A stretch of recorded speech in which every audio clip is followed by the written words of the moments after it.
Shikues të nderuar, mirë mbrëma dhe mirë se vini në Kallëzo për një me. Për të katërtën herë me radhë, Kuvendi i Kosovës dështoi me zgjedh kryetarin e kuvendit dhe me këtë akt, edhe me nisë themelimin e institucioneve të vendit.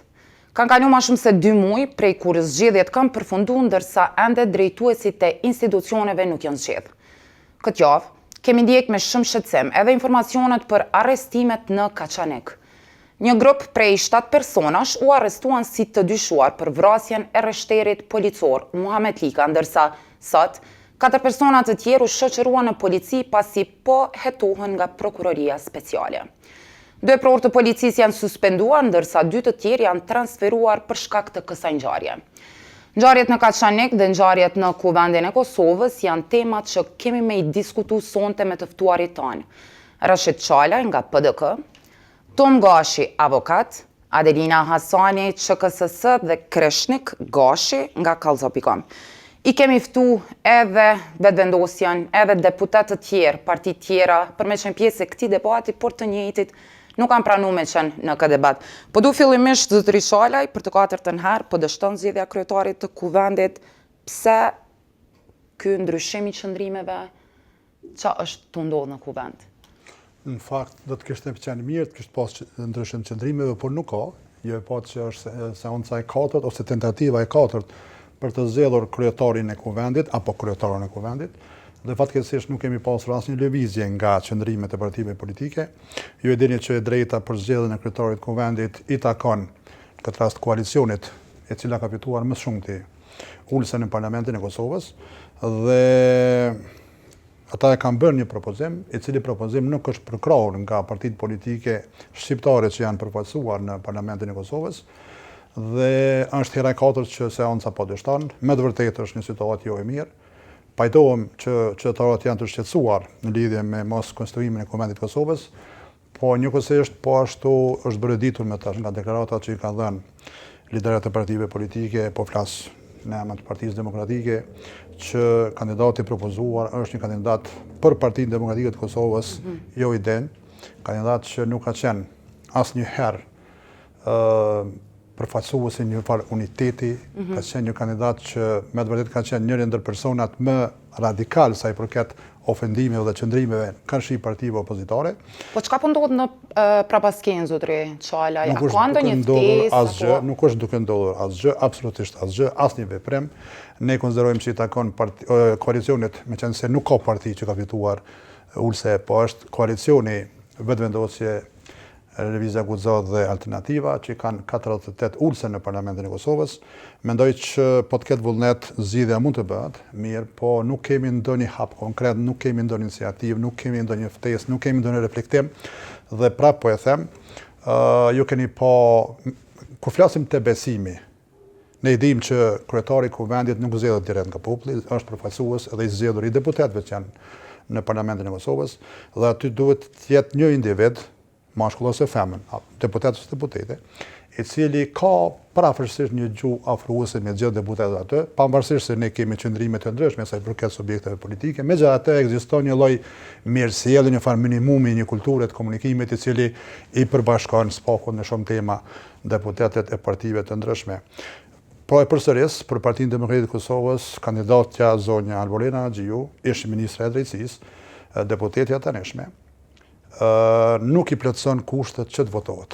E di që partia apo koalicioni që ka fituar më shumë të vota është duke hudhur fajin tek partitë opozitare. Në fakt kjo nuk qëndron, për shkak se ata janë sa të pash edhe një deklarat që për mua ke shumë qesharake të vetë protagonistit, vetë zonjës Xhiu, e cila thotë që ne jemi të gatshëm të presim partitë politike të na vinë dhe të mirëmi vesh. Mendoj që do të ndodhe kundërta, dhe do të ndodhë që të ketë iniciativa dhe iniciativat bërë në mënyra ndryshme nga... Janë 2 emra të tjerë të cilët janë propozu, janë përmend në fakt. Sa janë nga zotëria Haradinaj? Sa janë këta emra të mirë, themi, ose të pranueshëm për Partinë Demokratike? Është jo korrekt të flas, por emrat që nuk janë zyrtar. Ajo është qëndrimi i zotit Haradinaj, dhe mendoj që ai ka bërë mirë që spakut ka dhënë ato 2 emra, mirë, po kjo jo domosdoshmërisht e obligon partinë ose koalicionin që ta propozoj ndonjërin nga ato 2 emra. Kemi pa reagimin edhe të zonjës Selimi, edhe të zonjës Bogojevsi, çdo që tjetë mendoj që ka hapësirë dhe duhet gjithsesi të gjendet një zgjidhje, tek e fundit është një pasqyrë e keqe ajo që shihet në sallën e kuvendit, është një praktikë jo e mirë, është një veprim mendoj që nuk dëshiron ta shoh asnjë qytetar i Republikës së Kosovës. Mirë, po prapë po them, unë edhe pikë këtu po i bëj thirrje koalicionit që ka shumicën në parlament që të merr iniciativa për zhbllokimin e situatës. Zotëri Tom, po më duhet me ditë prej kandit juaj, deri ku mundet me shku kjo situatë pa kryetar të kuvendit? Duket që është një situatë që sigurisht që askuj nuk i konvenon, për shkak se qytetarët e Republikës Kosovës me 9 shkurt kanë votuar, dihet kush ka fitu, dihet kush nuk ka fitu, por tani më nuk është ajo temë. Dhe besoj që sa më shpejt që formohen institucionet e Republikës Kosovës, e që asnjëra nuk mund formohen pa u zgjedh institucionet, sepse edhe kryetarja apo kryetarja e kuvendit është një prej funksioneve kryesore, dhe pastaj sigurisht të zgjedhen nën kryetarët, dhe pastaj vjen votim qeveria, ajo që ndoshta edhe më shumti ju intereson qytetarëve të Republikës Kosovës, por nëse marrim në sistemin e numrave, pa kalu numrin, ne nuk mundesh me kalu numrin 2, 3 apo 4.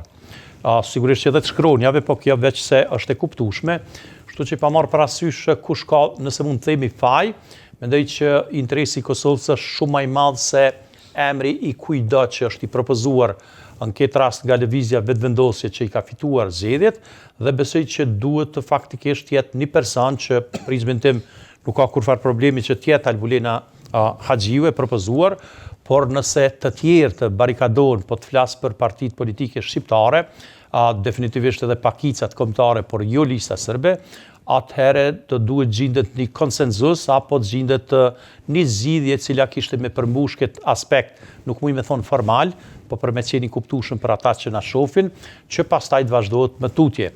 Dhe nëse kjo zgjatet edhe pak ditë, atëherë po bien, themi jo serioz, sigurisht që nuk keq kuptona, thuja se të gjithë ata që janë akter përfaqësues të popullit, sepse një deputet ai ma kushtimisht me thonë nuk e përfaqëson vetveten, po i përfaqëson ata të cilët e kanë zgjedhur dhe sigurisht partinë e tij apo të sajën.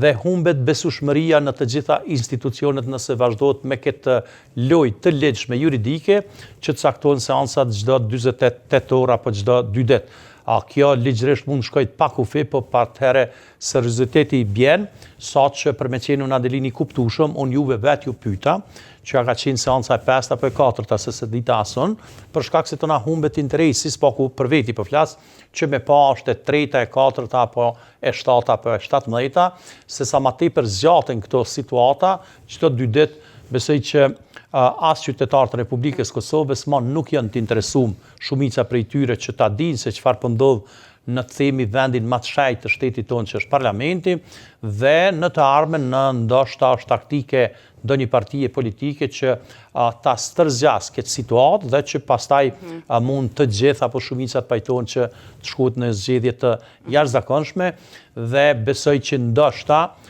unë nuk jam deputet, ndoshta që ideja është që me stërzjat këtë çështje, për shkak se dihet që vitin e ardhshëm duhet zgjidhet presidenti apo presidenti dhe partitë politike këtë punë kanë, me kalkulime edhe me pa për të asaj që ne shohim.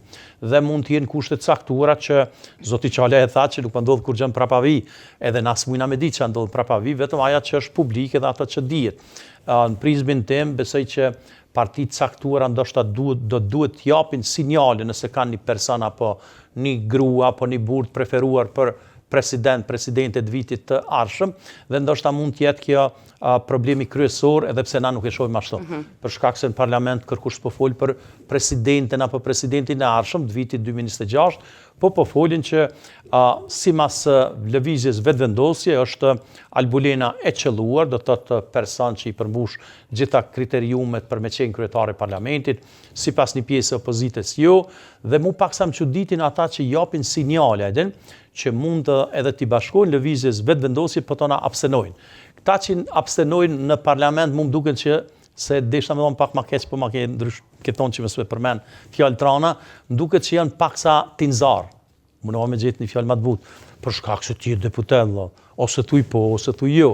Aty kërkuj, s'ka qa një tut, edhe nëse ka kalkulime politike që është normale, duke që i keni ato zyrat se cila parti avokat, të parlamentarë gjitha që partit merren po vesh. bëjnë kalkulime. Po mirë, po kur je, jo po të folj, jo sigurisht që atë punë kanë, për që ata i marrin rrogat, po kur abstenon, domthonë thua diçka, unë jam qito si gjëna, as jam për po, as jam për jo.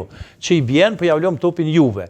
E abstenimi më duket që nuk është në prizmën time, nuk është diçka që i kontribon zgjidhjet si lamsh juridik, edhe pse këtu ka të bëjë me çështje dhe tinateve politike, çështje që dikush thotë që Albini gjatë fushatës parazgjedhore e posaçërisht pasgjedhore i ka fy partit politike, po tash nuk është tema, se na thasi tema është pak sa më ndryshe, se kush kanë e ka fy, besoj që duhet të mi harru ato, se unë kam folë shumë herë në televizione, edhe kam thonë që do t'i bashkojnë lëvizjes vetëvendosje, po duket se kam qellu heq, se kam thonë që e kanë deputet tanë një fjalë magjike, që shpeshere kanë përdorë që thonë është interesi i Kosovës, Kosova është në kryq, situata me Trumpin, me këta, me ata. Me sa duket nuk po e këshyrin interesin e Kosovës, me qënë se nuk po funksionon edhe zgjedhja. Duket edhe mund të më gojnë tash, se di qa me bëbë. Kreshnik, prej janarit jena në zgjedhja. Janar është fushata, në shkurt zgjedhjet. Ku ishe krizën, defektet e këtyre? Parem ne jemi në zgjedhje prej mujtë shtator, kur ja ka nisë fushata dhe jemi në zgjedhje prej një para përgatitje që tu i përdorë dhe resurset e shtetit me i fitu zgjedhjet. Pra kemi vendimet që i ka marë qeveria, të cilat janë pasi vendimet, të cilat janë elektorale dhe të cilat shtyjnë votuesit me i votu ata për shkak të shtesave, për shkak të abuzimit të buxhetit në raport me rregullat e lojës. Pra buxheti i Kosovës është konstatuar që është përdorur për mi fitu zgjedhjet, tu i dhënë ndihmat dhe tu i dhënë shtesat për fëmijë në ato që janë dhënë shumë kohë, shumë pak para zgjedhjeve në veprimet e cilat janë ad hoc të qeverisë Kosovës. E dyta është problemi që ka ndodhur para kohës së zgjedhjeve, pra themelimi i koalicioneve, të cilat themelohen vetëm thjesht për të marrë elektoratin mirë, po pa pas një bazë të qartë të shkruar të programeve politike të cilat këto koalicione i përfaqësojnë. Dhe tash në mungesë të një programi të qartë politik se çka përfaqëson koalicione, atëherë vime edhe tek mungesa e partive të cilat do të kishin një komunikim direkt njëra me tjetrën për mi parafru programet dhe me mbri me çu përpara një koalicion të mëshëm pas zgjedhor. Por këto janë shehet e para që ti ishe para se me u fitu zgjedhjet se kush me kon ka me mujt me qenë partner në koalicion. Çka ndodh tutje është fakti që ti sheh një parafrim midis një partije cila është Lëvizja Vetëvendosë dhe një partije tjetër cila është Nisma Socialdemokrate, të cilat gjatë gjithë kohës kanë qenë dhe janë përballë me akuza njëra me tjetrën, sidomos për çështjet e kapjes së shtetit, për çështjet e korrupsionit, për çështjet e licencave, për çështjet të homologimeve tjera, për shkak të rolit të Fatmir Limës në këto çështje dhe në të kaluamën edhe si ministër edhe si pjesë e qeverive të kaluame, për shkak se ka njerëz të partisë Nisma të cilët janë të korruptuar, mirë po tash i sheh që po ulën me një tavolinë dhe po vazhdojnë me diskutu. Ku i shoh problemet e para ose esenciale të cilat i kemi në këtë rast? Negociatat për themelimin e qeverisë janë jo transparente dhe nuk kanë standarde, pra askush nuk po e din se mbi çka janë të zhvilluar këto negociata dhe cilat janë këto parime. E dyta janë të bëja larg syve të medjave, pra takimet të cilat janë ftuar prej kryeministrit ose prej kryetarit të Lëvizjes Vetëvendosje janë marrë larg medjave dhe janë diskutuar çështjet pa pas dy versionet, po pa e pas edhe Albin Kurtin edhe ato që ka qenë pjesë e negociatave për me diskutu ose me dhënë përgjigje para medjave për këtë element. E dyta, çka është me rëndësi, këto takime janë zhvilluar në zyrën e qeverisë të Kosovës, pra në zyrën e kryeministit, që për mendim tamin simbolika është e gabuar. Takimet për koalicione do duhet bëheshin në zyrën e partisë, atje ku je kryetari i partisë, jo në zyrën e kryeministit ku ti fton kundër kandidat që i ke pas në zgjedhje ose partner të mundshëm qeveritar për mi diskutuar këto elemente. Tregon një pozicion defanziv për ata që kanë mundë në tavolinën tonë. Pra, kur je në karrigën e kryeministrit, je në post dhe ai që vjen në tavolinën tonë duhet me ta marrë çat post ose mu nënshtrua për teja. Në rast se je partner i partisë dhe e ftun zyrën e partisë ose e dalë në një hapësirë tjetër për me diskutuar, atëherë je partner i barabartë. Dhe për këtë arsye mendoj që strategjia ose ato fotografi nuk i kanë shërbyni diskursit mirë në publik.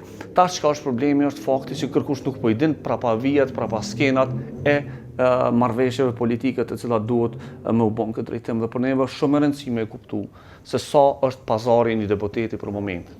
Po ta që s'ka prapavija. Nuk mundet mos me pas prapavija kur ti ki edhe e analizon krejt mesazhet të cilat i qojnë partitë politike, dikush e qenë një mesazh me një prapavi që nënkuptohet, që ka marrë një pozicion të rëndësishëm, që do të marrë një pozicion të rëndësishëm, që do ta shtyjë një kauzë të rëndësishme përpara. Po për neve është shumë e rëndësishme tash me i ditë çka ndodh me bordet, çka ndodh me licencat, çka ndodh me sekretarët permanent, a janë pjesë të këtyre pazareve tjerë, dhe mos me na nxon mon befasi sepse i kemi kalu shumë procese të tilla ku përpos kush ka me qenë ministër, vendoset edhe për shumë procese tjera, për bordet, për licencat, për kontratat, për tendert e për elemente tjera. Mendoj që mungesa e transparencës së negociatave është një model i keq, mungesa e komunikimit edhe të kryeministit me publikun, pra kryeministri është të refuzu me ofru intervista për gazetarë, është të refuzu me përgjigj pyetjet e gazetarëve, nuk është të ofru qëndrime se çka mendon ai për ofertën e kundër kandidatëve ose për kushtet e cilat ja kanë qitë në tavolinë. Sa mendojnë që e bën këto Krishnik, kryeministri Kurti? Në një pjesë të madhe nuk ka përgjigje, dhe dyta është sfidohet prej pyetjeve, për shkak se ai duhet me dhënë një përgjigje shumë të qartë nëse vendos me shku në koalicion me Fatmir Limën.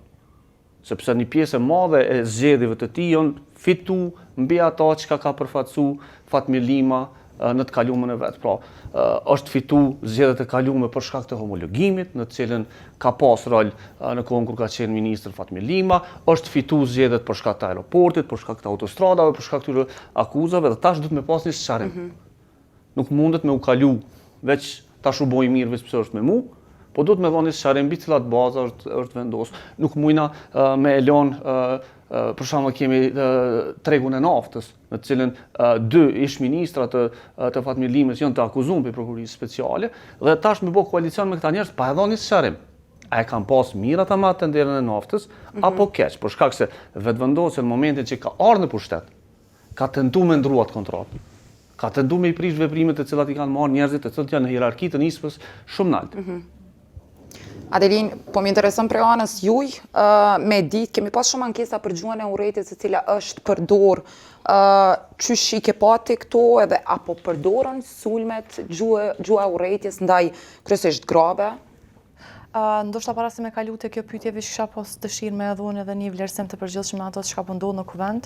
Është për mua jashtëzakonisht shqetësuese në aspektin që përmend edhe më herët ku ulet interesimi për mi përcjell seancat dhe sidomos është një ulje të interesimit, e që për neve kuvendi i Kosovës është një ndër institucionet më të rëndësishme të shtetit. Edhe kjo mandej lidhet edhe te pjesa e ekstremizmit ku shkon te ulja e besueshmërisë së institucioneve dhe mi përcjell edhe këto rolin e shtetarëve si shtetar që kemi aktiv me kërku përgjegjësi. Po tjetra e rëndësishme na edhe në pjesën e zgjedhjeve kemi fol vazhdimisht që duhet sa më shpejt me u bë qeveria dhe me u marrë me këto ndryshime gjeopolitike që po ndodhen, që u përmend edhe më herët, jo në kuptimin që është një qeverinë e detyrë dhe ne jemi të rrezikuar në fakt për shumë faktorëve në Kosovë, mirë po duhet me pas të paktën një qeveri që ndërton një strategji të saktë se si ka me u marrë me këto ndryshime gjeopolitike, e sidomos me atë luftën që po vazhdon në Ukrainë. Shpesh është marrë për rasti i Gjermanisë, ku Gjermania me një shpejtësi shumë të madhe ndërtoi qeveri, madje që kanë dallime shumë të mëdha ideologjike apo jo brenda partive politike, që ne po duket nuk kemi ende shumë mirë të e kuptuar me sigurinë që jemi tuke u përball, madje shtetet e Evropës e kanë kuptuar këtë shumë mirë dhe ka filluar ky organizimi, na po duket ende nuk kena shumë mirë të e kuptuar me problemet e sigurisë që jemi duke u përball. Kjo ndoshta një reflektim. E dyta është kjo përdor gjuha e urrëties, madje shoh edhe një mizogjeni që po përdoret, ose sidomos po du me marr rastin ndaj kandidates së cilët është propozuar, Albulina Xhiut. Për mua është shqetësuese, sidomos duke pa një shoqëri të cilët është mundu jashtëzakonisht shumë me mujt këtë mizogjeninë dhe një shoqëri patriarkale që na kena që jena në fakt, është bën një punë jashtëzakonisht e madhe për me pas apo shprehen ose apo ndodh kjo gjuha e urrëties veç pse është Albulina është e propozuara, emri i vetëm i propozuar zyrtarisht? Mendoj që gjua urrejtjes këtu nuk i ka kalu këto barierat me thonë që veç përdoret ndaj grave. Ne kemi pa një gjuhë të urrejtjes që është drejtu prej kuvendit të Kosovës, që kjo është jashtëzakonisht problematike, ku ne presim që kuvendi me luajt një rol të rëndësishëm progresiv në këtë aspekt. Mirë po, për shembull, nëse flasim edhe për narrativat antigjinore që bëjnë pjesën të ekstremit të djathtë, kanë ardhur prej kuvendit të Kosovës. Ne i dina diskutime që kanë ndodhur për kodin civil, IVF-in, të njëjta narrativ po vazhdon duke u përdorur aty. Dhe është shumë e rëndësishme gjua që po përdoret ndaj Albulena Agjiut, sepse kjo është me targetu një gru, edhe gjua që përdoret është gjinore, është aspekt gjinor. Po sepse edhe Duda Balje ka javën e kaluar është anku, që ndaj saj është shprehur pra një gjuhë urrejtjes. Nuk është rasti i parë. Ne kemi shumë gra deputete politikane që është përdorur gjuhë e njëjtë. Dhe mos me haru që kjo nuk përfundon te Albulena, është demotivim për gjitha gratë që dojnë me qenë pjesë e jetës publike. Vazhdimisht kërkohet gratë me marrë pjesë në diskutime publike, në politikë dhe përdoret një gjuhë e urrejtjes që i shtyn ato mos me marrë pjesë aty. Që kjo është nëse bojnë thirrje për emancipim shoqëror, atëherë duhet me pas shumë kujdes çfarë gjuhë përdoret, sidomos ndaj grave. Në ky rast nuk përfundon me Albulenën, nuk është sulm vetëm ndaj Albulenës, është sulm ndaj për gjitha gratë të cilët synojnë me qenë pjesë e jetës politike. Me këtu një ndërhyrje të shkurtë. Duhet me identifiku kush është burimi kryesor i gjuhës së urrejtjes në zgjedhjet e Kosovës dhe kush është, kisha me thonë, ai që i vendos standardet mbi cilat po shpërndahet gjuha e urrejtjes. Në një analizë që kemi publikuar në muajin e fundit, na del që lëvizja vetëvendosi është shpërndarësi më i madh i gjuhës së urrejtjes në raport me partitë tjera politike. Për shkak se i ka 19 vendime të PZAP-s ku konstatohet që ata kanë shpërndarë gjuhë të urrejtjes ndaj eksponentëve të tjerë politik. Dhe në mesin e tyre është edhe zoni Agjiu si person i cili është konstatuar që ka shpërndarë gjuhë të urrejtjes dhe nuk janë tërheq për kësaj gjuhë të urrejtjes. Edhe përkundër faktit që PZAP e ka konstatuar si të tillë ose përkundër faktit që Gjykata Supreme e ka konstatuar që është gjuhë e urrejtjes sipas standardeve tyre dhe vetëvendosja vazhdon me majt këtë standard. Pra problemi është që ata nuk po dëshirojnë mi ndryshu rregullat e lojës. Dhe në këtë situatë tentativa e vetëvendosjes me u viktimizu tash si viktima të gjuhës së urrejtjes është pak problematike, për shkak se nuk kanë vendosur mi ndryshu standardet. Qysh kishin mundru standardet? Normalisht me kërku falje për gjuhën e urrejtjes që e kanë shpërndarë gjatë këtyre zgjedhjeve. Me i fshi të gjitha. Me kërku falje. Në rast se vazhdon me e marrë qëndrimin, të cilën gjykata ka konstatuar që është gjuhë e urrejtjes, për mua është problematike. Këtë situatë, lideri, kryetari i partisë, strukturat e partisë do duhet ktheheshin mbrapa dhe të reflektonin dhe thonin, ok, këtu kemi bë gabim, është konstatuar prej gjykatës, materialet i fshihemi, editojmë dhe ne vendosim standardet të cilat janë ligjore të komunikimit edhe parimore të komunikimit midis audiencës në cilën na jena të ju drejtuar. Zotri Çala, i pata me shtu diçka në lidhje me këtë? këtë? Pata me shtu në lidhje me kolegën që në fakt e apostrofoi si viktim gjuhës së urrejtjes në deputetën Albulena Agjiu, dhe mos harrojmë që në Kuvendin e Kosovës ka deputet dhe nuk ka moshë dhe nuk ka femra.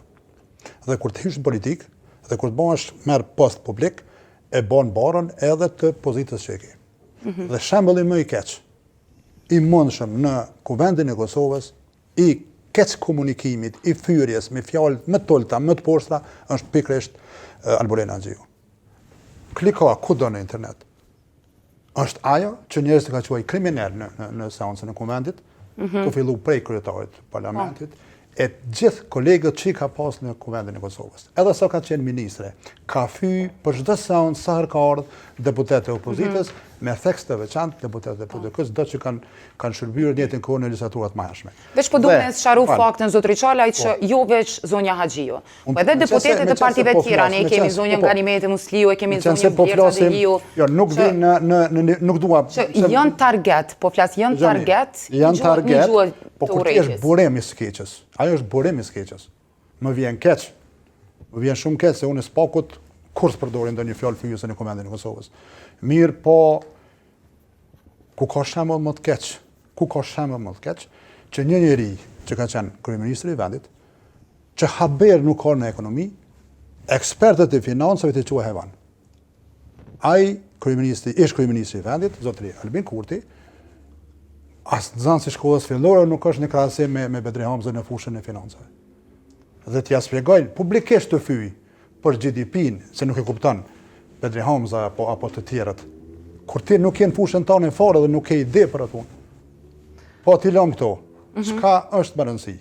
Po më intereson me ditë, a pret një që të dielën me përfundu zgjedhja Këtë kryetarit varet nga të koalicioni që kuvendit? ka shumicë në parlament. Nëse jo, a Nëse jo, do të mundemi me vazhdojmë shku në tutje. zgjedhje? Në zgjedhjet, Asaj fillimisht situate? se po spekulohet me punën e zgjedhjeve, zgjedhjet nuk i konvenojnë absolutisht askujt. As qytetarët të Kosovës, as partive politike, sa i përket Partisë Demokratike, jemi të hapur, është dhënë një datë, është 15 qershori, sa më shpejt që është e mundur, nesër shkojmë zgjedhje, nuk është ndonjë problem, edhe pse nuk e dëshirojmë, absolutisht jo. Mirë po, jemi të gatshëm që nëse nuk ka ndonjë zgjedhje, normalisht e përkrahojmë çështën edhe të zgjedhjeve të parakohshme të jashtëzakonshme si duhet quaj. Mirë po problemi është çka do të arrisim. Do të ndryshojmë pak numrat, do të kemi prap një prezantim në Kuvendin e Kosovës dhe cila do të jetë praktika në tarmën. Pra, edhe zgjedhjet e ardhshme do të hapin një produkt, do të ketë një numër konsiderueshëm të ulësve në parlament, partitë të ndryshme politike, si do të jetë praktika e zgjedhjeve të rrogone në Kuvendin e ardhshëm. Prandaj konsideroj që është shumë e rëndësishme që të ketë iniciativa. Iniciativa i takon shumicës parlamentare që është në Kuvendin e Kosovës. Nuk ka kreshnik asnjë sa i përket Partisë Demokratike, as jashtë aperdeve, as brenda aperdeve, asnjë takim, asnjë shkëmbim informacioni, asnjë kontakt dhe kjo është e vërteta. Absolutisht nuk ka. Adelina, Shumë po, shkurt. lutem. Vetëm nuk kisha pas shef mu interpretu kjo në aspektin politik ose të partive politike. Kur flasim për fyrje që i buan grave deputete në përgjithësinë politike, kena pa që kanë ardhur për gjitha partive politike, edhe në këtë rast e thash nuk përfundon me Albulinën, po ka ndikime shumë të mëdha të gjëra politike. Edhe sidomos deputetët e Kosovës e kanë përgjithësinë, jo me arsyetu që e meriton ajo, po me shiku se aty mekanizma për me parandalu, për mos mu normalizu kjo gjua, sidomos në kuvend. Unë besoj që me qenë se paka shumë gjithë e përmendëm mundësinë e shkurjes në zgjedhjet të parakohshme, prizmin tim lëvizjes vetëvendosje mas shumë t'i konvenon që me shku në zgjedhjet të parakohshme. Arsyeja pse menoj kështu është që për këto 4 vjetë Albin Kurti si kryeministër, sigurisht edhe gjithë qeveria pa ja mohu meritat të asnjërit prej tyre, posa që është ministri i punëve të brendshme që duket që ma tepër ka nejtë në veri se në shpit vetë, duket që shumica, mos me thonë 100% të problemeve në veriun e Kosovës që duket që është ma tepër se 20% e teritorit tonë janë zgjedhur. Dhe përfundimisht gjitha duket. Duket e? Se nuk janë zgjedhur. Që pëtamë në pse? Problemi është se nuk janë Po, unë e zgjedhur. thash- E dukja është diçka tjetër, dukja është diçka vizuale, Okej. e cila krijohet për perceptimit Po, që- në rrjetet sociale, Po, për propagandës, për sa Nashta më po du me tjetër. thonë njëjtë, veç se Po, okay. si dikush e re dëshme mlion pak, edhe plus Okay. unë jam shpitanë. Pra, unë e thash duket që janë zgjedhë, shumica e probleme në veri, janë hej strukturat paralele, e pse përdora duket se mu merr shumë befasi që para 2 ditëve parafërsisht janë mbyll strukturat paralele të ujësjellësit, kanalizimit në Shtërps, e cila kushtimisht me thonë me kom pak i fuqishëm, me gjujt me guri jo prej Prishtinë, prej Ferizajt mrin në Shtërps, qafer është, edhe s'ko ka ditë për 26 vjetë mas lirimit Kosovës, edhe për mbi 17 vjetë pas pavarësisë që pas ka struktura haptas paralele në Shtërps, ka qenë Skenderaj, kanë qenë të navenet. Edhe lëvizja vetëvendosje nuk ka shumë nevojë me harxhu energji për pjesën e veriut, sepse prizmin tim edhe këto që ka fitu, do të që ka dalë fituse e zgjedhjeve, fatkeqësisht nuk arrit atë 50% që me qeverisë vetë, siç ka qenë fitoria 2 ministenitës, tani kishte me qenë pozicioni shumë i mirë i vetëvendosjes me shku në zgjedhjet parakohshme, sepse nuk ishin marrë me këto telashe, këto problematika që kanë qenë më herët, që po them që shumica në prizmin tim janë zgjedhë. Mire ka që nuk janë zgjedhë gjitha. Me po kondin që shishojmë strukturat paralele. Qeveritë e kalume i kanë ditë strukturat paralele, i kanë ditë si funksionojnë. Sigurisht ato Dhe s'kan në bisa, tavolinën e funksionon debatit për ka 99-ës. qenë mënyra se si zgjidhet çështja Ama e një qerek strukturave shekulli paralele. 25 vjet Ka kanë qenë kaluar qerek këtij shekulli, luftës. po ato struktura, për shembull këto të menaxhimit të mbeturinave, të ujësjellësit e tjera janë njohur prej unë mikut, kanë qenë strukturat e cilat deri në 2008 kanë funksionuar me kuadër të një mekanizmi. Problemi është çështja se çysh e kanë pas qeveritë e kalume zgjidhjen dhe çështja çysh e ka kjo qeveri. Çështja e qeverive të kalume ka qenë integrimi, sipas pakos statisare, sipas marrëveshjes politike, pra çdo strukturë paralele, e cila është objekt komun, qendër për punë sociale, të cilat gjithë kemi ditë që ekzistojnë. Me u integru dhe me u fut brenda sistemit të Kosovës. Okej. Ndërsa në anën tjetër, qeveria Kurti ka shku me një fenomen tjetër, ose me një plan tjetër që është mbylli atyne, dhe tash duhet mi rihap prapë. Dhe qasja e tyre tash ka me shku që çdo ditë na kena me pas ka një strukturë Miri hap paralele, po duhet sa pa u sjell shtëpsa nuk mundet me met. Po Po duhet me i hap në autoritetin e Republikës Kosovës, dy apo mënyra, nëse është dy mënyra të cilat janë përdor. Faktikisht Mënyra e qeverive të kalume me integru në shtëpses, jo të Serbisë. me integru në sistem dhe me aqit llogën e Republikës Kosovës, qysh ka ndodhur integrimi i policisë të Kosovës, qysh ka ndodhur integrimi i gjykatave, i prokurisë etj etj. Mos të harrojmë që në të kalumen Mitrovic Veriut ka pas gjykatë paralele, e cila është mbyll. Por nuk është mbyll për Albin Kurtit, është mbyll për qeverisë Hashemfaqit me marrëveshje politike dhe njerëzit janë integruar dhe ka funksionuar sistemi. Më veç që është qasja se qysh. Kemi pana sa një integru me qenë polici Kosovës kundër Kosovës. E njëjta gjë ndodh me secilin rast tjetër, dhe ata tjerë që janë të integruar më shumë nuk janë më shumë të integruar nëse i shtym për shkak se policisë Kosovës ju ka ndru llogaja, domethënë në atë kohë. Po çka po më thonë është qasja. Kjo qeveri ka vendosur me mbyll. Për ditë kanë më na prodhu lajme të mbyll.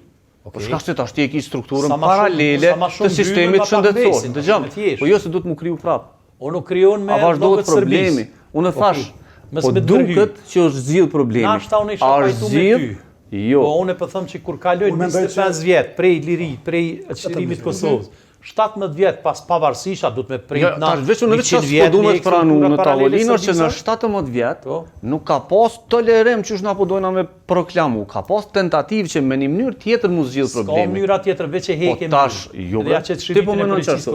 Ti po mënon çfarë? Pako Atisarit ka thonë ndryshe. Po dek Pako Atisarit jo me mos u dek. Kur shpall pavarësia e Kosovës. Na obligimet e Pako Atisarit i kena Pako Atisarit nuk ka thonë leni aty me llogët Serbisë. Pako Atisarit ka thonë integroni. Kalon, po ti i integron negociatat atëherë kur shpall pavarësia e Kosovës, të gjithë kanë ditë Serbisë. Të gjithë kanë ditë që këto janë struktura që menaxhohen prej njerëzve, prej kompanive të Serbisë, prej janë dek të tyre dhe është para pa integrimi i tyre. Çka kemi bëna? Kemi kaluar prej procesit të integrimit në proces të mbylljes e tash të rihapjes.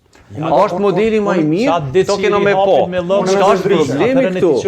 Çka është problemi këtu është që në secilin rast të mbylljes, në secilin rast të mbylljes, atë për persona që mendojnë ndryshe. në secilin rast të mbylljes, bashkia ndërkombëtare po thot po gaboni. Se është dorë me shku në procesin para prak të integrimit. Zotri Goshi, avokat, Zotri Shalaj, pse po mendoni ju ndryshe? Unë tom me veprimet që është i po qeveria Kurti, mendoj që është duke e jetësuar formimin e asociacionit të komunave serbe në atë pjesë, për shkak se a është më rëndësi se si funksionon sistemi i arsimit dhe shëndetësisë apo ujësisë dhe kanalizimi. Nëse në dokumentin e stacionit është e garantuar funksionimi i sistemit paralel të arsimit dhe funksionimi i sistemit paralel të shëndetësisë, pse atëherë po mirësh me kanalizim? Por shumë më problem është edukimi. Po ata kanë me marrë rolin atje sepse kryetari i komunës e zgjedh anëtarin e bordit atje kanë rol në këto ndërmarrje rajonale që ata janë të themeluar. Unë nuk jam të thonë që ata janë serb, do të më janë mbyllë që janë serb. Qasja. Po me llogët Republikës Serbisë. Nuk ka normale më rënir 25 vjet. Po veçën po them se na nuk punojmë me çonë dhe qeverive të kaluara që s'kan pas plan për me trajtu këtë problem. Ka pas problem që me integrim. Qeveritë e kaluara, unë nuk po them që s'kan pas plan. Po nëse plani lejet, edhe që s'kan bërë kurrë, nuk është e vërtetë, kanë bërë. Vjen që një që kurrë s'ke bën. Kanë bërë.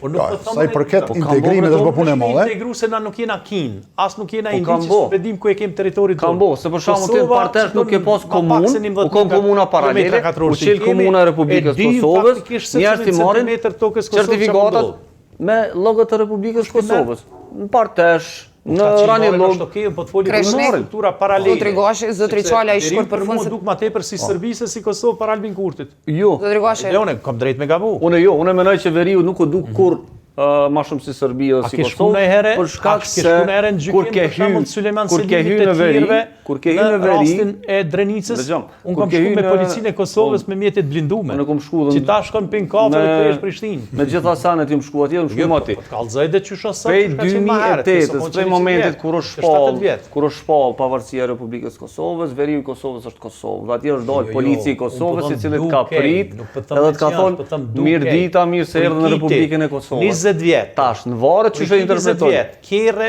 pa tabela, kere të Serbisë, Kur atje shkon me frikë, veç do të me kuptu. Paralele. Veç do të me kuptu. Presin aty tek to konde Republika i ka qitë kufet me 17 shkurt 2008 atje.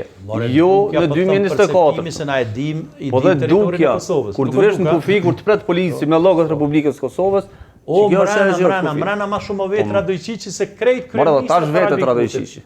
Po leti e di bëllir kush e ka pranuar zyret ti. Po dhe tash. Kush ka dalë na për Tifani, na për Dreka e Darka ti bëllir. Edhe tash vetët. E çaj që pranoi kjo diçka.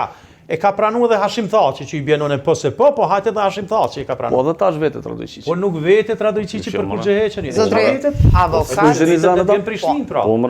Vetëm edhe zotri. Okej, Gashi, lutem, zotri Çalaj, për fund, zotri Gashi, lutem. Zotri Gashi, zotri Çalaj, për fund lutem sepse po du me kalu tek tema tjetër. Po çështja që nuk është ashtu qysh. Absolutisht, po është dëgjani. Keni qëndrim ndryshe. Në veri është punuar mjaftshëm. Ju e dini se ka qenë, sidomos pas vitit 2011, instalimi i pika kufitare doganierëve të Kosovës, është bënë punë e madhe, ka qenë një qasje ndryshe në kuadër të dialogut të Brukselit, ka pas arritje të shkëlqyeshme, marrëveshjet që janë arritje që janë implementuar disa edhe nga qeveria që veç e ka kryer mandatin, janë si produkt i marrëveshjeve që janë arritur në Bruksel në vitin 2013, 14, 15, 16 e shtatutje. Mirë po, qasja e kësaj qeverie ka qenë ndryshe, për këtë edhe kemi sankcionet, për këtë edhe kemi shumë dëmtime të raporteve me partnerët tonë, sidomos me Shtetet e Bashkuara të Amerikës, po mendoj që duhet diskutojmë një temë veçantë për këtë çështje për shkak se është shumë më komplekse. Mirë po, sa i përket qasjes, mendoj që qasja është e keqe, e dëmshme e qeverisë, po kthejna në temë, e ish qeverisë për shkak se akumulimi i kësaj energjisë negative që po shfaqet tani në parlament ka një histori. Mos harrojmë që për 4 vite qeverisja të Kurtit D, asnjë iniciativë ligjore, asnjë amandament, asnjë propozim, asgjë nga opozita nuk është kalu. Arroganca e numrave, me ironi është refuzuar çdo veprim i partive opozitare. Dhe për me pas një mirëkuptim sot, do të më ekzistojë një lloj minimumi i kulturës, edhe të komunikimit, edhe të bashkëveprimit në institucionet e Kosovës.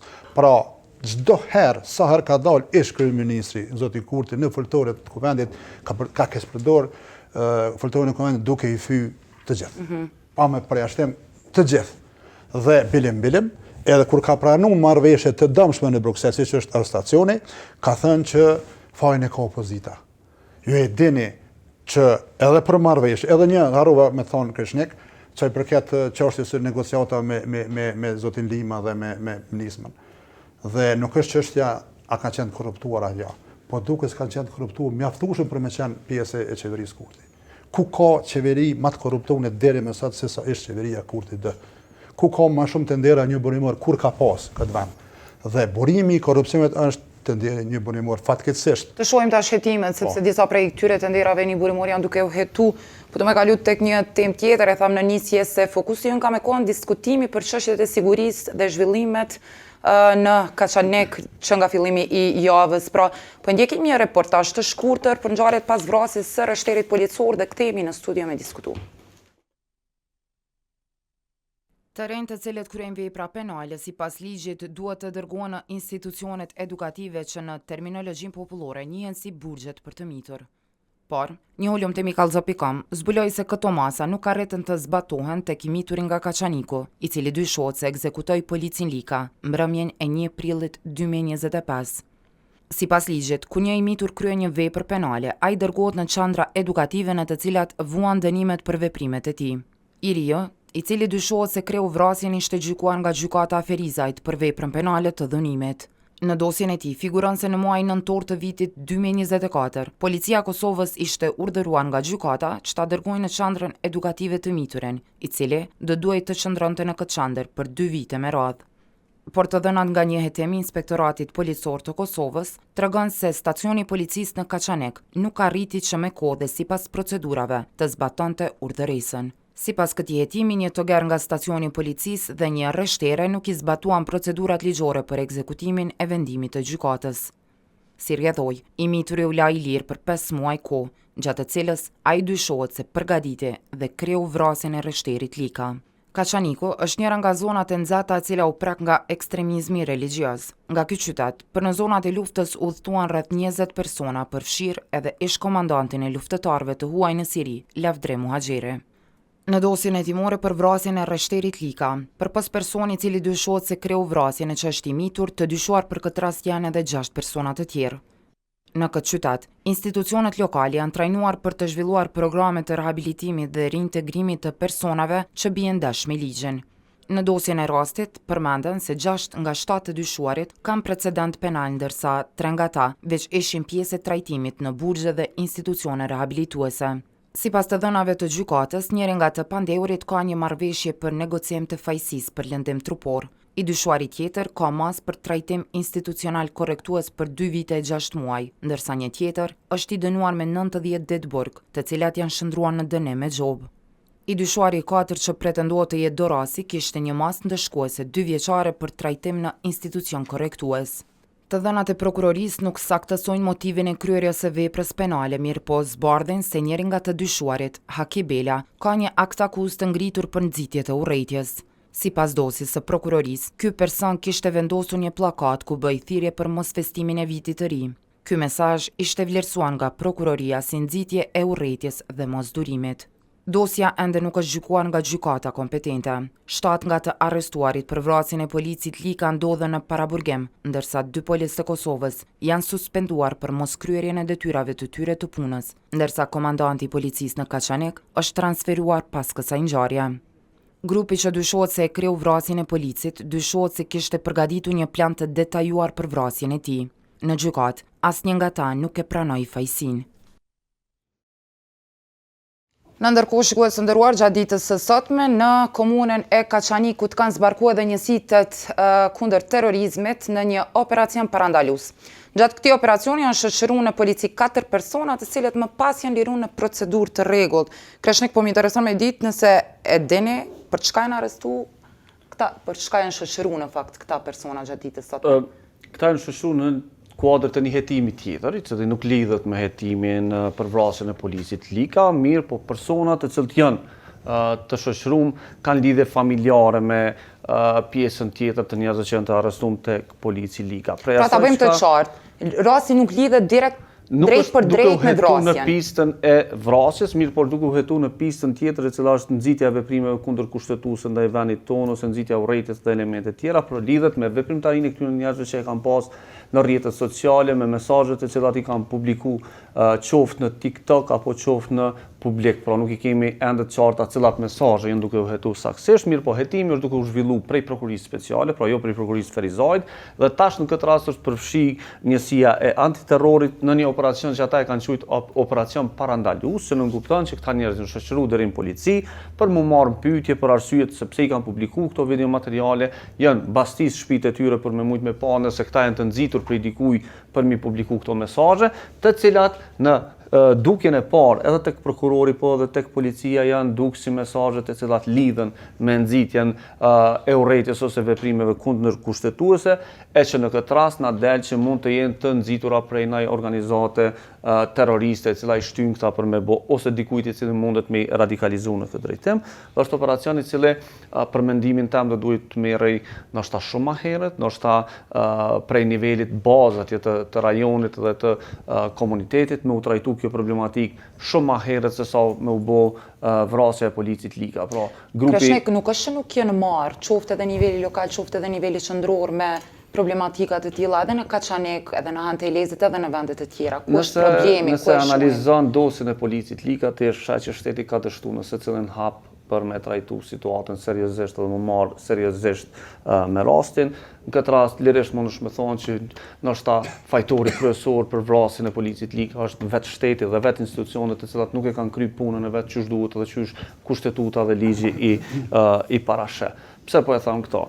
5 muaj personi me flet arrest jeton 300 metra afër stacionit policisë, kërkush nuk e sheh, kërkush nuk tenton me arrestu përpas me një rast kur polici Lika thuhet që është vënë pas edhe i ka ra telefoni këtij personi.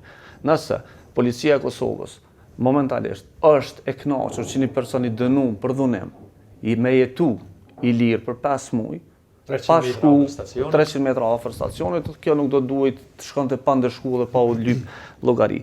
E dyta, shumica e njerëzve të cilët janë pjesë e kësaj dosje, kanë qenë në dorën e shtetit. Pra janë arrestu, kanë shku në burg, kanë vujt dënime, kanë kaluar masat edukative etj. etj. Kjo na tregon që sistemi nuk është të funksionu, që njerëzit e para me i arrestu dhe e dyta mi bë llogaridhënës dhe me kthy në jetë mos me i lënë me kry vepra të reja penale. Recidivizmi në këtë rast na kallëzon që është fenomen shumë i rrezikshëm për shoqërinë tonë dhe në këtë rast prap kena dështu si shoqëni me kthy këta njerëz mos mi lënë me kry vepra penale. Veç sa për shqarje Kreshnik, 7 persona të arrestuar, njëri veç nuk ka të kaluar me kriminale, 4 kanë dënime, do me thonë 6 prej të 7 dhe kanë të kaluar me kriminale. Kanë dënime, jenë shku në shërbim korrektues, i ka marrë shërbimi korrektues, dalin prap problematik, pra sistemi i risocializimit, sistemi i burgjeve ende nuk është dizajnuar për me mujt me garantu një proces të plot ku ti e merr një person që ka kryer një krim dhe e nxjerr si qytetar normal pa mri me trajtu.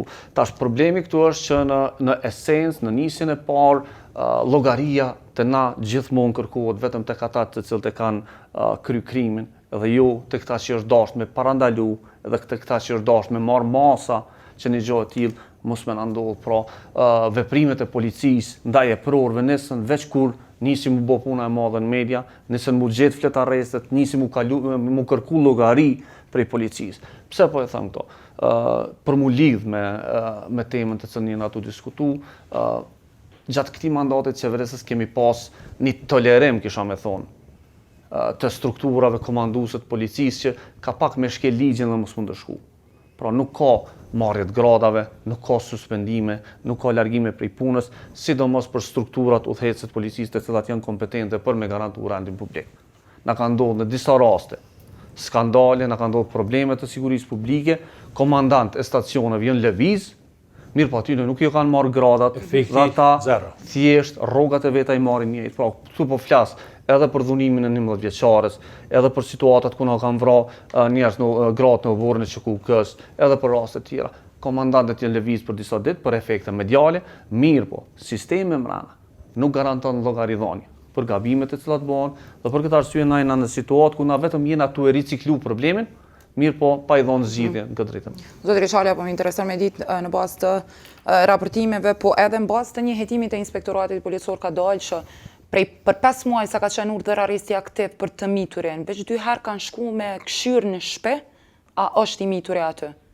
Edhe kjo keq të ndodh, do me thonë nëse urdhër arresti ka qenë aktiv prej nëntorit, tek në shkurt ka nis me kërku, 2 herë është kërku. Po kjo është e papranueshme absolutisht dhe mendoj që konstatimi i inspektoratit është i vërtetë dhe fatkeqësisht është i vërtetë, se nuk i gëzojmë kësaj dallane. Mirë po sa i përket vrasjes në përgjithësi të rreshterit Muhamet Lika, që ka qenë mik i imi, që kam njohur jetën private, po ashtu sa ka punuar në policinë e Kosovës, një djalë shumë i mirë, një epror shumë i mirë, një shoqëtar i Ushtrisë Shqiptare të Kosovës, një person që ende s'kam has askën ta thot edhe një fjalë vetëm të keqen si personalitet ndaj tij, një njerëz që ka qenë shumë i kujdesshëm ndaj kolegëve dhe ndaj qytetarëve, po që fatkeqësisht vritet në mënyrën më të ligë të mundshme në ekzekutohet në fakt, me qenë se ju e dini që veç është folë shumë mënyrën se si është bërë vrasja e tij dhe arrestimi i këtyre personave që për mua është ndoshta veprimi shumë i vonshëm që është bërë, jo për shkak që e kanë vrarë, se kur ta vrash dikan duhet me dhon përgjegjësitë, po mënyra se si është funksionuar dhe si është orientuar policia këto vite të punoj. Këtë fokusi është në veri. Edhe strategjia për parandalimin e terrorizmit, nëse e lexoni me kujdes, është bërë kryesisht tek ekstremizmi etnik, nacionalist e jo tek është lënë anash, bile me kanë bërë një vlerësim të rrezikut për ekstremizmin e dhënshëm dhe radikalizmin fetar, që Kosova më nuk është në rrezik, është niveli shumë i ulët i ku ta diun që është gabim.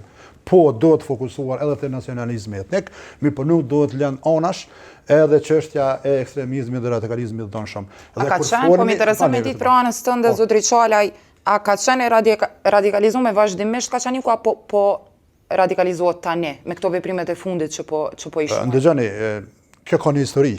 Ne e dim veprimet që ndërmorën të kaluara në shumë pjesë të Kosovës, ndërtohen në Kaçaning dhe në Handelezit, mirë por kur flasim për ekstremizmin, automatikisht ne po mendojmë për ekstremizmin fetar islam musliman.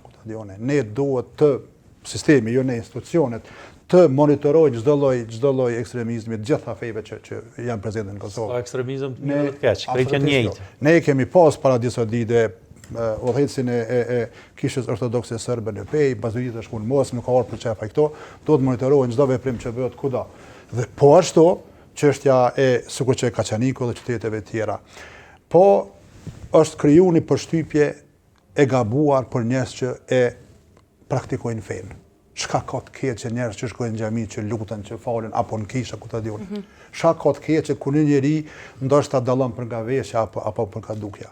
Ne duhet jemi të kanalizojmë veprimet tona në parandalim ndaj personave të cilat e përdorin fenë për çështje tjera e që fatkeqësisht ka dhe ka pas. Dhe unë, sidomos këto ditë e fundit... Është identifiku, zotri Çali. Jo, nuk është thirrje me identifiku. Nuk shkojnë në bazë asaj që po e thoni ju. Unë konsideroj që ka qenë një mungesë e kujdesit, sidomos të drejtorisë kundër terrorizmit policinë e Kosovës në këtë fushë. Meqense se të gjithë ata zyrtarë që janë të mrekullueshëm, që janë trajnuar, që kanë dhënë dëshmi, që janë profesional, kanë qenë të orientuar vetëm në veri.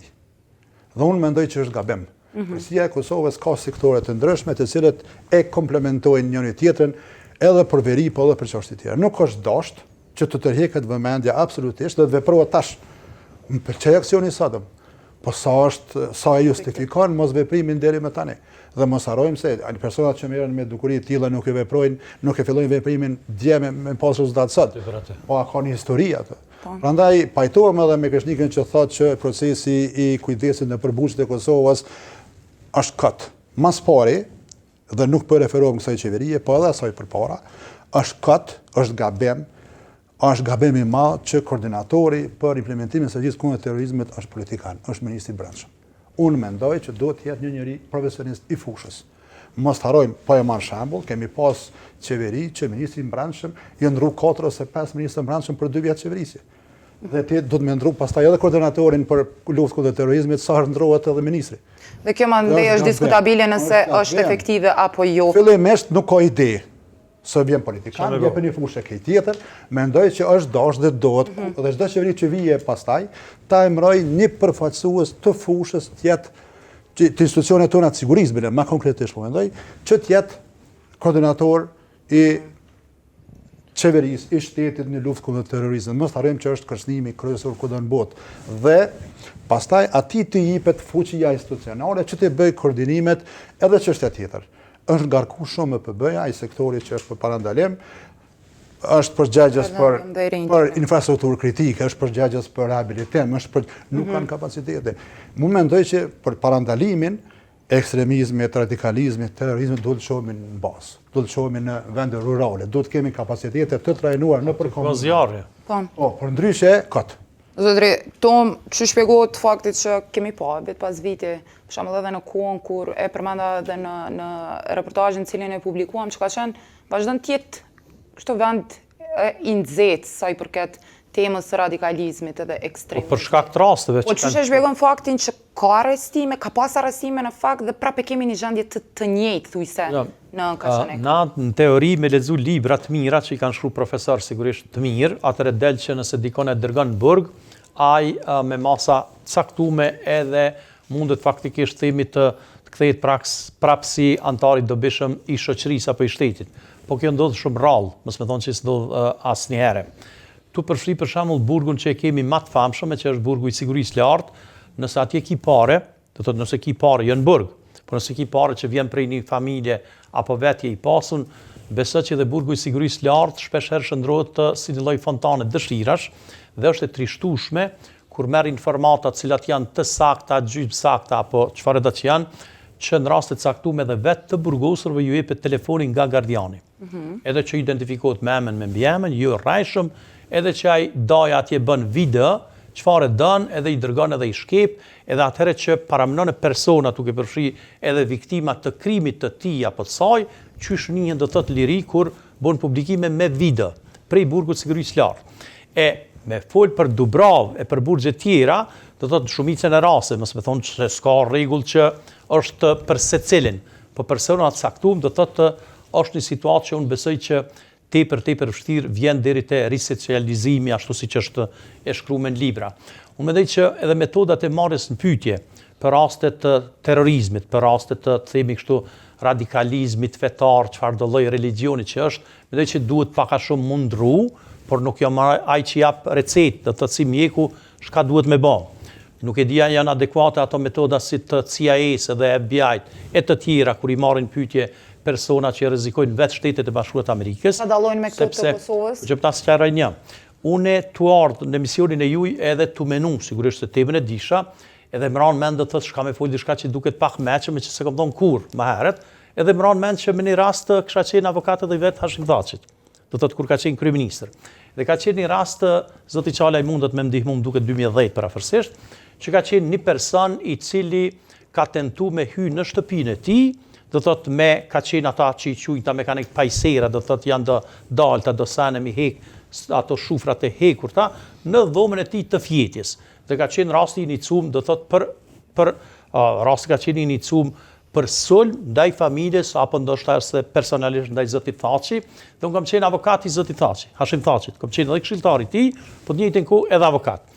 Më kujtu sot, edhe metoda e marrjes pyetje do të thotë ai personi ka qenë i lëndum për shkak se ka vetë lëndu veten tentativën e hyrjes në shtëpinë e Hashim Thaçit. Edhe unë kur e kam pa herën e parë, se kam drejt si përfaqësuesi i këtë rast të damtumit zotit Thaçi, kur e kam pa herën e parë ka qenë me gips, do të thotë dorën, edhe ka qenë kogje shumë i friksuar.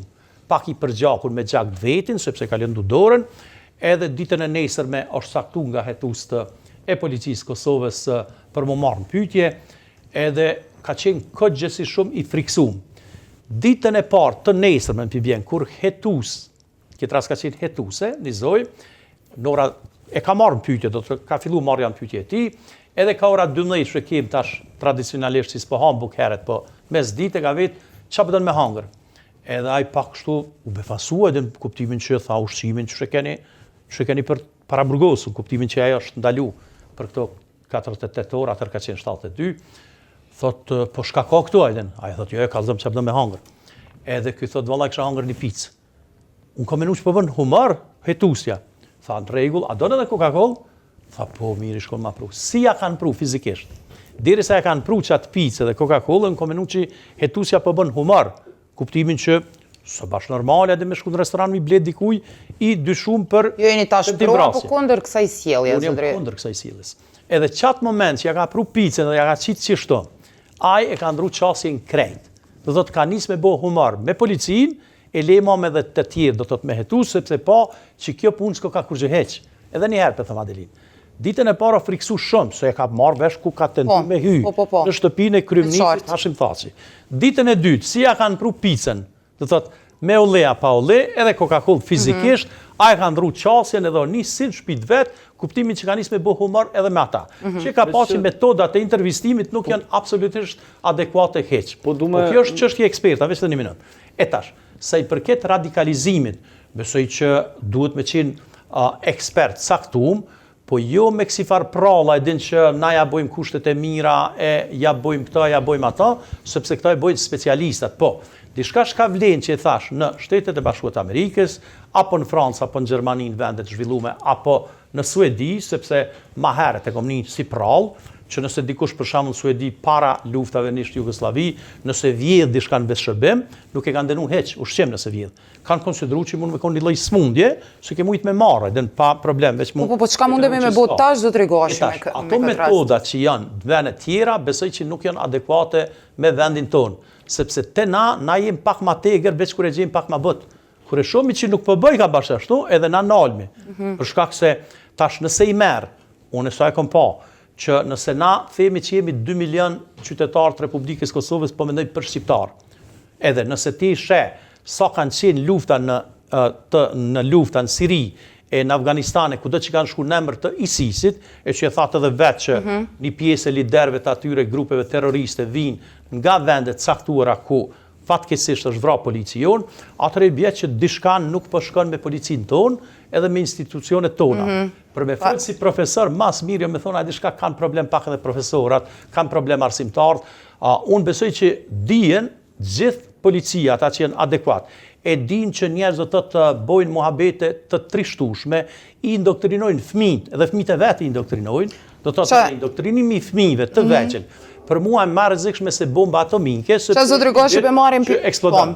Adelina, po më intereson me ditë çka e përmendi që nuk po shka, nuk po funksionon diçka. Qysh e keni pa ju, a konsiderohet sepse nuk po du me i lon anash veprimet cilat janë ndërmarrë pas viti e që raportet vendore ndërkombëtare qesin mirë Kosovën në aspektin që ka trajtu qoftë të rikthym po edhe temën e ekstremizmit religioz.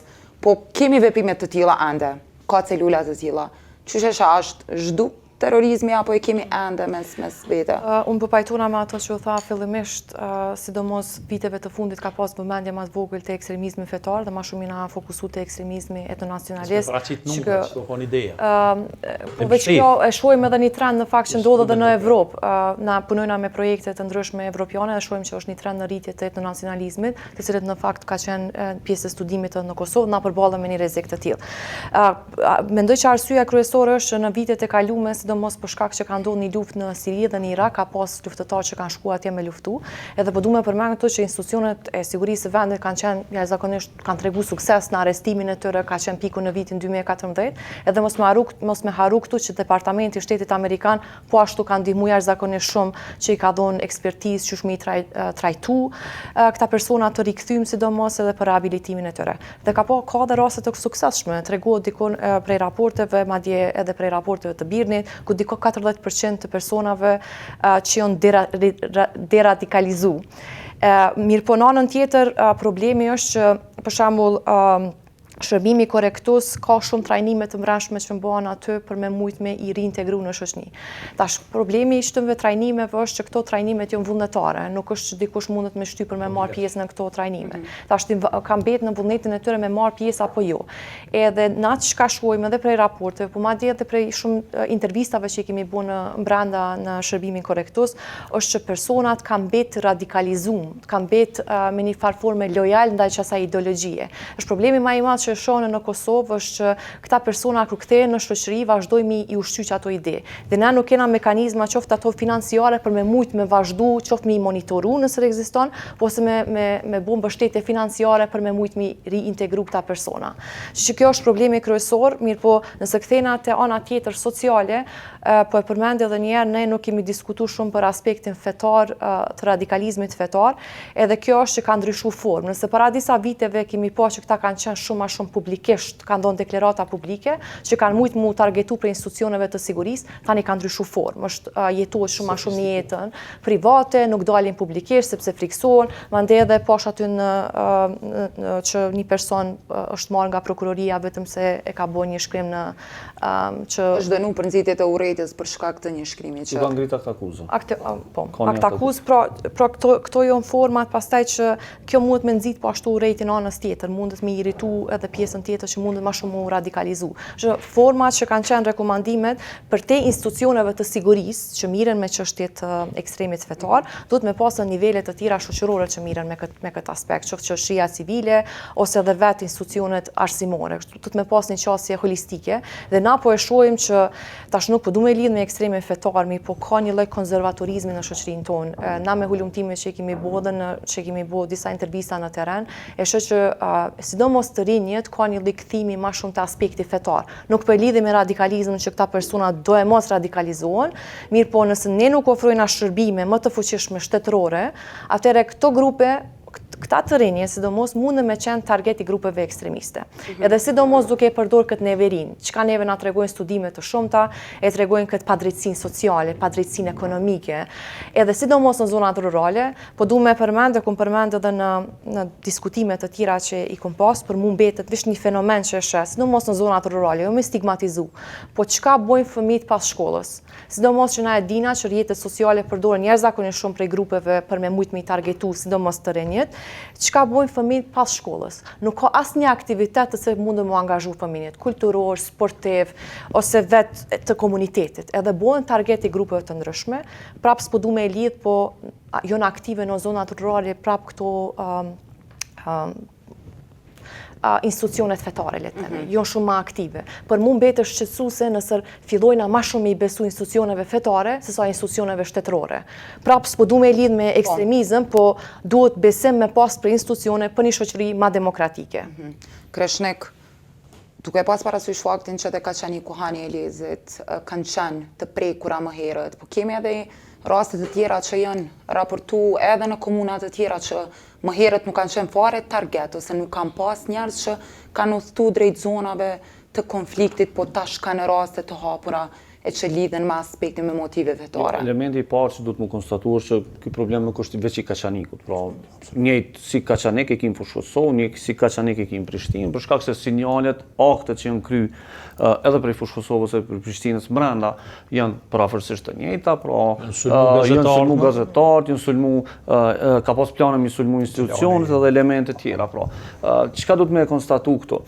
Elementi i parë është që na duhet me evidentu që në Kosovë kena një mekanizëm i cili punon në rehabilitim dhe reintegrim, i cili është bukur funksional dhe i cili ka kallëzuar rezultate impresive në raport me vendet e tjera.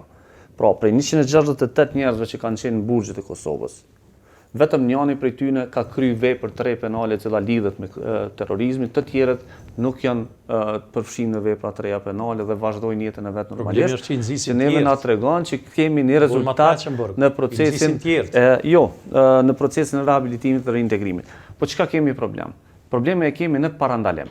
Problemin në hapat e parë, në trajtimin e shkaktarëve pse shoqënia jonë radikalizohet dhe vjen deri tek ekspozimi përballë edhe ekstremizmit religjios, po dhe ekstremizmit të nacionalist dhe këtij ekstremizmit të djathtë. Pse po e them këto? Për shkak të mungesës së prioritizimit, të trajtimit të shkaktarëve që çojnë në radikalizëm dhe në ekstremizëm, na vazhdojmë me pas gjenerata të reja, të cilët po përfshihen në ekstremizëm. Pra, nëse i marrim grupin tash të ri të Kaqanikut, shumica prej tyre janë 19-20 vjeçar.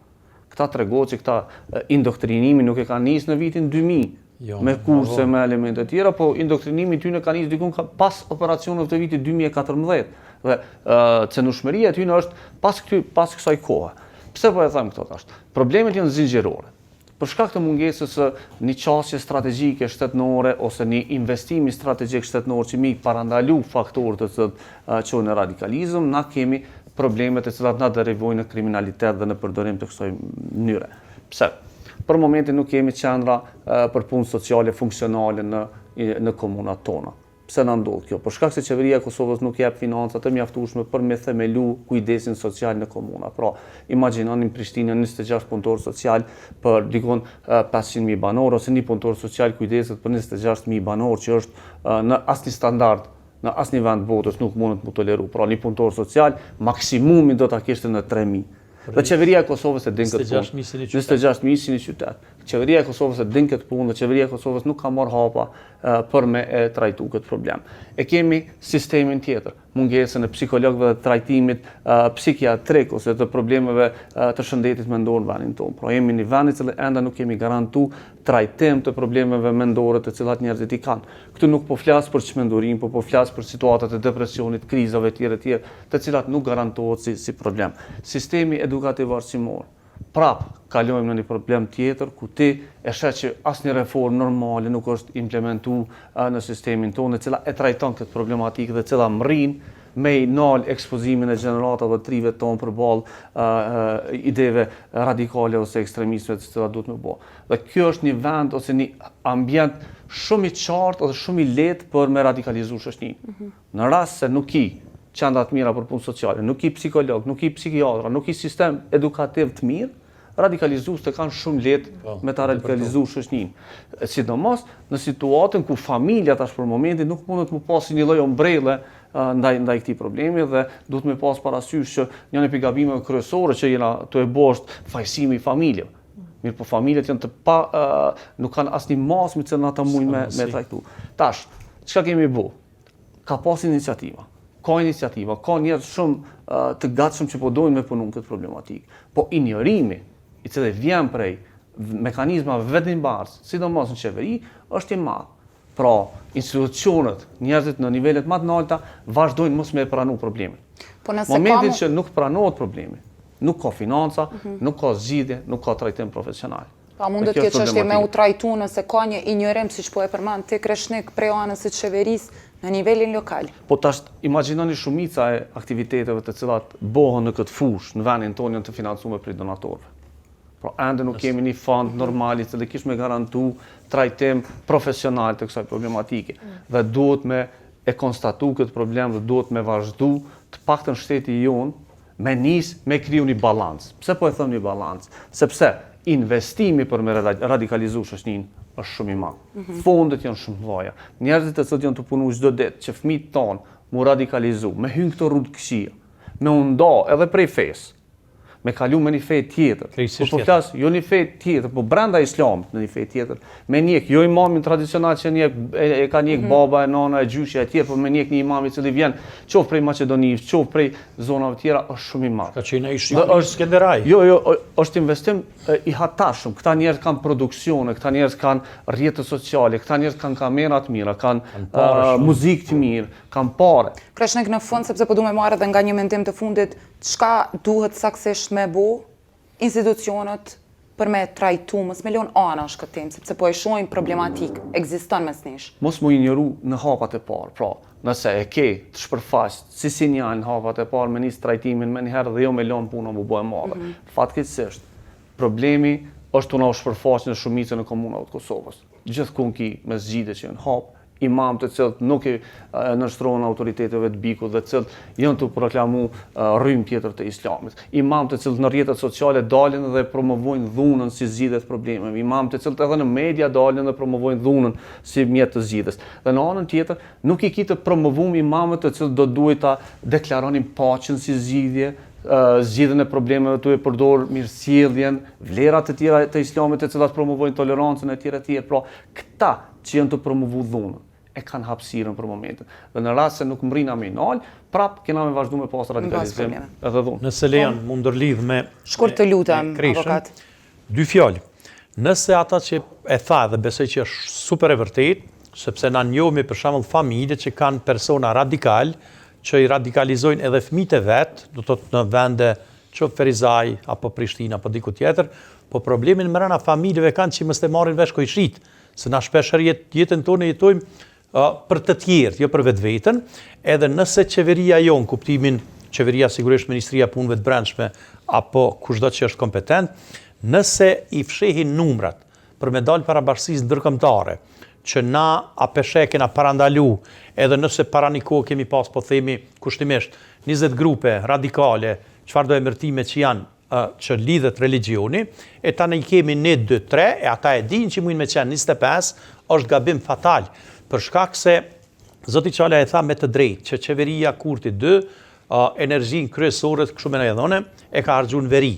Edhe po tash po të krijohet veri dirka tjetër, kuptimin e radikalizmit, edhe ky veriu, në mënyrë hipotetike po e tham, që mund me qenë veri në Prishtinë, e veri në Fush Kosovë, e veri në Kaçanek, e kudo tjetër, e në Mitrovic, do të kuptimin, po të them, radikalizimit, është faktikisht vetvrasje e shtetit Kosovës, kuptimin që pe vrasim na shqiptarët. Edhe na e dim për shembull grupe të caktuara, do të thotë që kanë ardhur lloj-lloj, themi unë po them për Vahabi, do të thotë është përmend shumë më tepër, që kanë investuar miliona. Edhe ajo që mu ma shumë do të thotë duket jo normale, si mos me konë na shtet normal, heq absolutisht, ku lejohet me ndërtu institucione religjioze private, në toka private. Unë kam thonë edhe diku tjetër, do të thotë se na e dim kush po ndërton, do të thotë prona private, ndërton lloj-lloj objekte shpetare, nuk ka të bëjë vetëm me xhamia, ka të bëjë edhe me kisha që i keni për shembull. Nëse do me radikalizu dikon mundesh edhe me një pjesë tjetër e cila nuk është hiç objekt fetar. Nuk duhet me leju objekte fetare pa leje të organeve kompetente. Në mënyrë figurative po e them, hipotetike.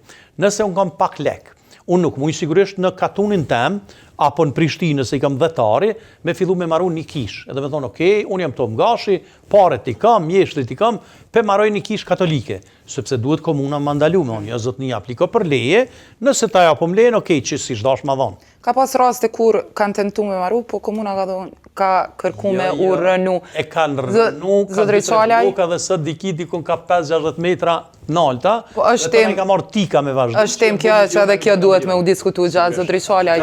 Unë për referuar edhe disa raporteve ndërkombëtare që kanë, që domos të Departamentit Amerikan të Shtetit, që kanë konstatuar që te organet tona drejtësisë nuk kemi pas dënime të mjaftueshme edhe sa përket zgjatjes së periudhës që ka qenë burg për personat që janë kthyer nga Siria e që kanë qenë të arrestuar si terrorist.